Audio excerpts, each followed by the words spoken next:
پاکستان اور افغانستان دو ہمسایہ ملک، ثقافت، زبان اور تاریخ میں ایک دوسرے سے جڑے ہوئے، لیکن افسوس کی بات یہ ہے کہ تعلقات ہمیشہ ان دونوں کے درمیان دوستانہ نہیں رہے۔ آج ہم جانیں گے کہ پاک افغان تنازع کب اور کیسے شروع ہوا، اس کی اصل وجہ کیا ہے، اس کی اصل مسئلہ کیا تھی اور یہ مسئلہ آج تک کیوں برقرار ہے۔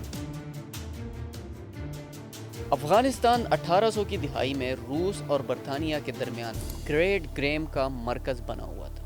برطانیہ کو خوف تھا کہ روس افغانستان کے راستے برصغیر میں داخل ہو سکتا ہے، اس لیے برطانیہ نے افغانستان کے ساتھ ایک سرحدی لکیر مقرر کرنے کا فیصلہ کیا۔ 1893 میں ایک سرحد رکھی گئی جس کا نام ہے ڈیورن لائن۔ برطانوی نمائندہ سر مارٹیمر اور افغان حکمران امیر عبد الرحمن خان کے درمیان ایک معاہدہ، اس کے مطابق برطانوی ہندوستان اور افغانستان کی حدود واضح کر دی گئی۔ یہی لائن آج پاک افغان سرحد ہے۔ افغانستان کا موقف کیا تھا؟ افغانستان بعد میں کہتا رہا کہ یہ معاہدہ زبردستی کروایا گیا، جبکہ پاکستان کا موقف یہ تھا کہ بین الاقوامی قانون کے مطابق ریاستیں سابقہ معاہدے وراثت میں لیتی ہیں اور اس لیے ڈیورن لائن حتمی سرحد ہے۔ یہی وہ بنیادی اختلافات ہیں جو آج تک حل نہیں ہو سکے۔ 1947 پاکستان کے قیام کے بعد پہلا بڑا تصادم۔ پاکستان آزاد ہوا تو افغانستان وہ واحد ملک تھا جس نے اقوام متحدہ میں پاکستان کی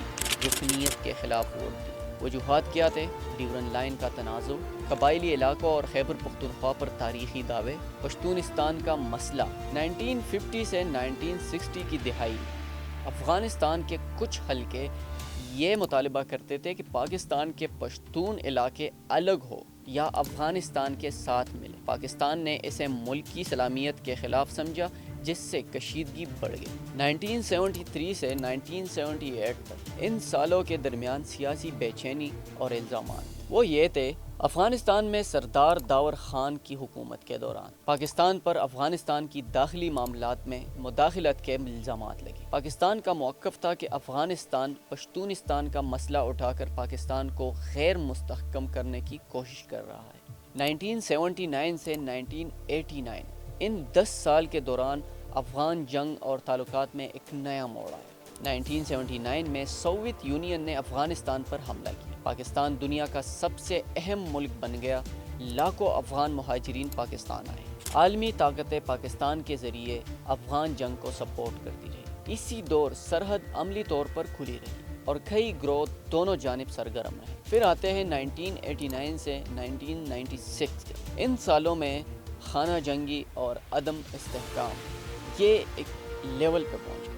سوویت انخلا کے بعد افغانستان میں مختلف گروہوں میں خانہ جنگی شروع۔ پاکستان چاہتا تھا کہ افغانستان میں ایک مستحکم حکومت قائم ہو، لیکن بار بار حکومتیں بنتی اور ٹوٹتی رہیں۔ اس دوران سرحد غیر محفوظ رہی، اسمگلنگ، منشیات کا مسئلہ بڑھتا جا رہا تھا۔ دونوں ممالک ایک بار پھر ایک دوسرے کو الزام دیتے رہے۔ 1996 سے 2001 تک ایک نیا باب شروع ہو گیا جب افغانستان میں ایک نیا سیاسی گروہ ابھرا۔ پاکستان نے اس وقت تک افغانستان میں امن کے لیے مثبت کردار ادا کرنے کی کوشش کی، مگر عالمی سیاست، علاقائی طاقتیں اور اندرونی حالات صورتحال کو پیچیدہ بناتے رہے۔ 2001 کے بعد نیا دور، نئی پیچیدگیاں یہ شروع ہو گئی۔ 9/11 کے بعد افغانستان میں ایک نئی حکومت بنی، لیکن سرحدی تنازعات، مہاجرین اور علاقائی اثرات برقرار۔ پاکستان کے مطابق سرحد پار کئی عناصر پاکستان کے امن کو متاثر کرتے تھے، اس لیے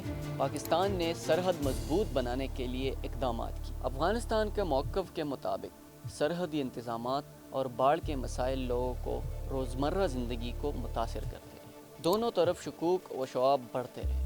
2014 کے بعد صورتحال مزید سنجیدہ ہو گئی۔ خطے میں تبدیلیوں اور علاقائی سیاست کی وجہ سے دونوں ممالک کے تعلقات مزید حساس ہو گئے۔ پاکستان نے سرحد پر نگرانی سخت کی۔ اسی دوران تجارت بھی متاثر ہو گئی، آمد و رفت مشکل ہو گئی، سیاسی سطح پر بات چیت میں بار بار تعطل پیدا ہوا۔ حالیہ دور 2021 کے بعد کی صورتحال افغانستان میں ایک بڑی سیاسی تبدیلی ہے۔ پاکستان نے شروع میں تعاون کی کوشش کی، آج کل کے پاکستان اور افغانستان کے درمیان صورتحال، سرحدی گزرگاہوں پر کشیدگی، باہمی بد اعتمادی، مہاجرین کا مسئلہ، علاقائی طاقتوں کا کردار، دونوں طرف سیکیورٹی چیلنجز، یہ سب مل کر تعلقات کو مزید پیچیدہ بناتے ہیں۔ پاک افغان تنازع صرف ایک سرحدی مسئلہ نہیں، یہ تاریخ، جغرافیہ، سیاست اور بدلتی ہوئی عالمی صورتحال کا مجموعہ ہے۔ تنازع کا آغاز 1893 میں، 1947 میں بڑھا، 1979 کے بعد نیا رخ اختیار کیا اور آج تک مختلف شکلوں میں جاری۔